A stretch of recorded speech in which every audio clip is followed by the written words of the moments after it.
मेरे प्रियो, आप सभी को जय मसीह की।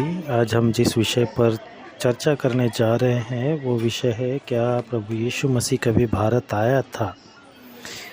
ये केवल भारत में ही नहीं परंतु विश्वव्यापी स्तर पर इस तरह की गपोड़ गाथाएँ रची जा रही हैं कि प्रभु यीशु मसीह भारत में, फ्रांस में, अमेरिका में, जापान में, लंदन में और न जाने अन्य कितने ही देशों में, हर कोई देश का हर एक धर्म, हर एक पंथ, हर एक अनुयायी यही साबित करने में लगा हुआ है। यूट्यूब पे हम कई प्रकार के वीडियोस भी देखते हैं कि कोई बोलता है कि यीशु मसीह ने हमारे मठ में आकर हमारे संत से दीक्षा ली।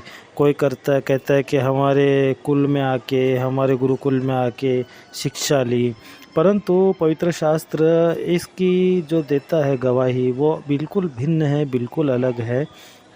क्योंकि हम जानते हैं कि लूका रचित सुसमाचार 2 अध्याय उसके 41 वचन से मैं पढ़ता हूँ, जिसमें उल्लेख किया गया है बालक यीशु मंदिर में। उसके माता पिता प्रति वर्ष फसह के पर्व में यरूशलेम जाया करते थे। पर्व यानी त्यौहार होता है। जब यीशु 12 वर्ष का हुआ तो वे पर्व की रीति के अनुसार यरूशलेम को गए। जब वे उन दिनों को पूरा करके लौटने लगे तो बालक यीशु यरूशलेम में रह गया और यह उसके माता पिता नहीं जानते थे। वे यह समझकर कि वह अन्य यात्रियों के साथ होगा, एक दिन का पड़ाव निकल गए और उसे अपने कुटुंबियों और जान पहचान वालों में ढूंढने लगे। पर जब नहीं मिला तो ढूंढते ढूंढते यरूशलेम को फिर लौट गए।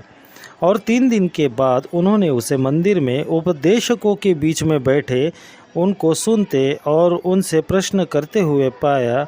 जितने उसकी सुन रहे थे वे सब उसकी समझ और उसके उत्तरों से चकित थे।